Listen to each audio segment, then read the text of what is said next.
tidak langgeng. Itu terus apa ya namanya, rantai kehidupan. Terus sifatnya materi bagaimana Mas? Seperti apa? Ya daging itu kan materi. Oh gitu, jasadnya lah. Itu kan elemen materi sifatnya. Kalau bumi, bulan itu kan materi kan. Makanya matahari itu kan materinya. Lah dia juga punya jiwa, diarani Bathara Surya lah ya kuwi. Air itu materinya.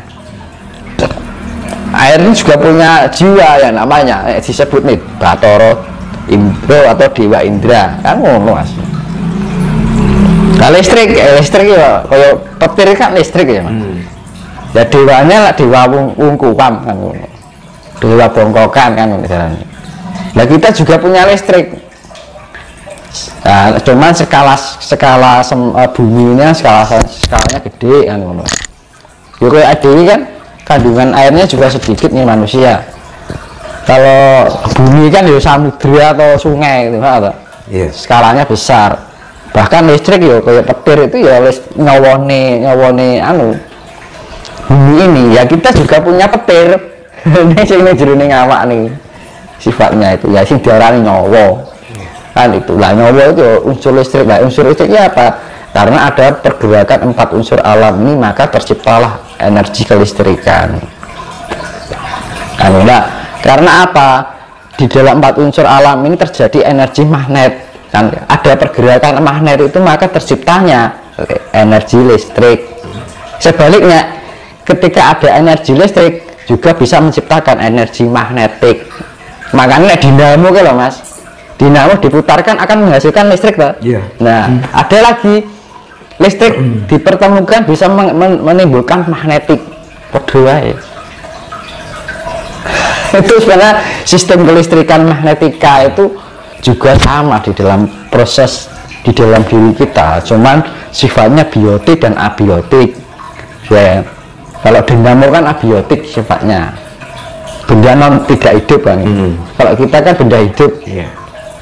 Biotik sifatnya biotik kan. Tadi tentang itu Mas, peradaban, perubahan, kehidupan baru. Jadi ini saya beri kuncinya ya. Untuk kita bisa terpantaskan di peradaban baru itu, kita nggak usah muluk-muluk terlalu jauh dulu. Kita ke internal dulu aja. Dan ini, kalau urusan eksternal nanti sudah ada yang mengatur kok semuanya. Alam yang mengatur. Nah, kuncinya ini, yaitu tadi yang saya bilang, ojo nanding sariro. Dalam arti jangan suka membanding-bandingkan. Itu sifatnya satu yang kita hindari. Nah, sifat membanding-bandingkan, entah itu benar atau salah, entah itu bawah atau tinggi atas, ya kan. Jadi karena sifat yang membanding-bandingkan itu adalah lepas dari konsep yang namanya kedamaian. Kan itu. Karena kita harus bisa memantaskan atau menyawarnakan apa hakikat dari kedamaian itu sendiri. Dan gitu. Jenenge zaman kedamaian, namanya aja zaman kedamaian kan. Penuh dengan kasih sayang. Berarti kan kita tidak boleh membanding-bandingkan antara ras satu dan ras yang lain, ya kan? Antara bangsa satu dengan bangsa yang lain, antara makhluk satu dengan makhluk yang lain, ya kan? Sifatnya kesetaraan yang diartikan hamemayu hayuning sasono. Kita lebih menghargai sesama, bahwa kita semua adalah bagian satu kesatuan dari ciptaan Tuhan, kan gitu. Kita sama-sama ciptaan Tuhan yang harusnya saling menghargai. Itu yang namanya, yaitu satu adalah kuncinya ojo nanding sariro, jangan membanding-bandingkan. Nah itu. Terus kunci yang kedua, ojo ngukur sariro, jangan suka mengukur. Dalam arti aku segini, kamu segitu, dia segitu, dia itu jangan. Itu juga lepas dari konsep yang namanya lepas dari konsep hakikat dari kedamaian itu sendiri. Karena di dalam kedamaian tidak ada unsur yang saling menilai, entah itu baik atau buruk, kan suatu penilaian, kan gitu kan. Daripada kita menilai yang lain, lebih baik kita menilai diri kita sendiri kan gitu. Itu alangkah lebih baik kan.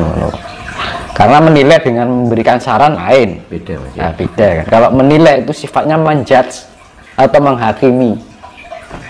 Misalkan ada orang buruk, kita anggap buruk, ya kan. Sedangkan yang buruk aja tidak pernah mengatain diri kita kan gitu. Yang dianggap buruk itu kadang seperti itu, ya kan, di dalam kehidupan sehari-hari itu. Nah itu kan jebakan-jebakan yang seperti harus kita waspadai ya.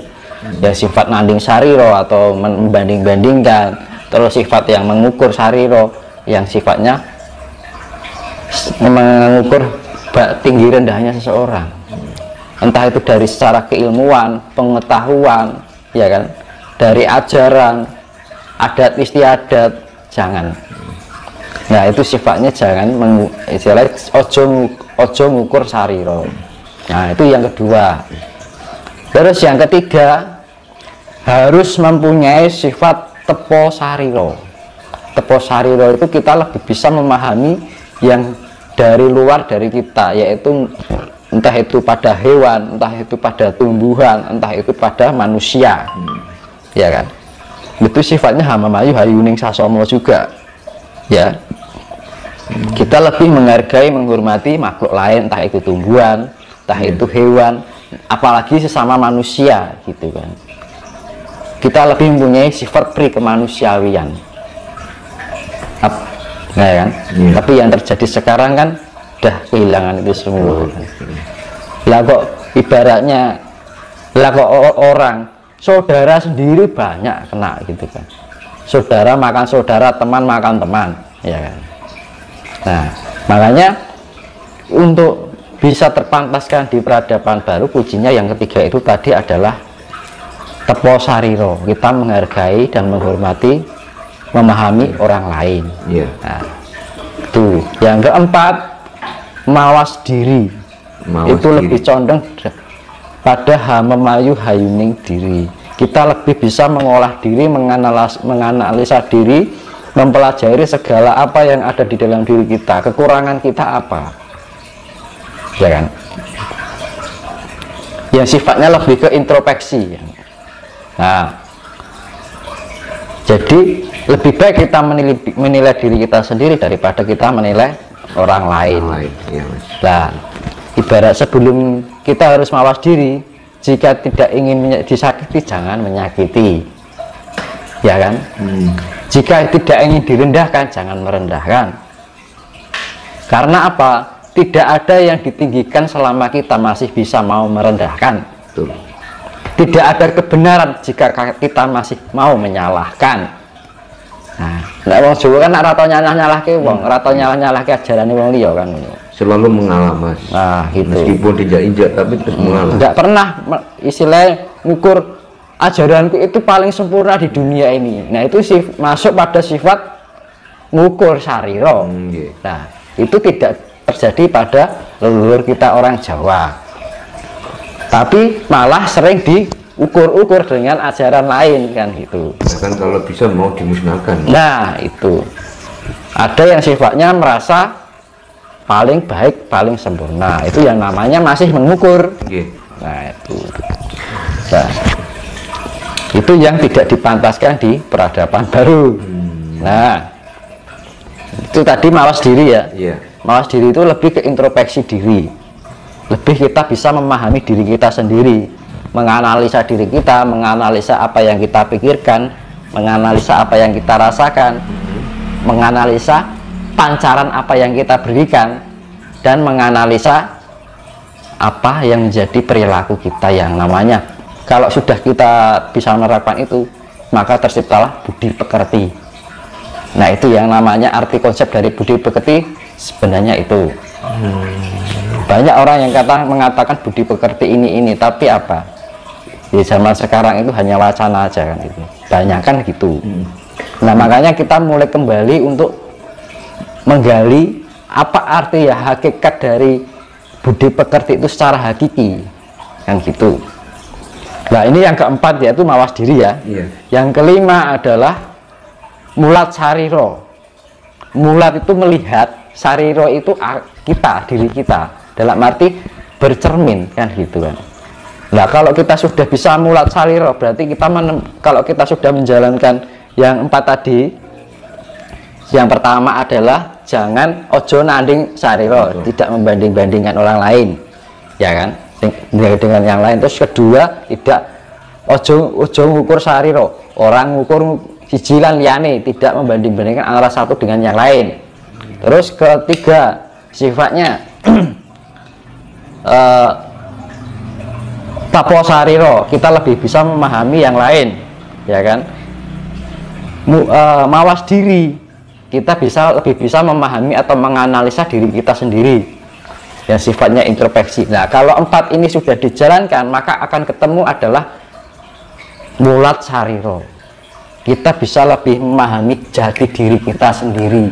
Nah di situ ketika kita menemukan jati diri kita sendiri, itu adalah gerbang pintu menuju yang namanya kita bisa menemukan hakikat dari ketuhanan itu sendiri.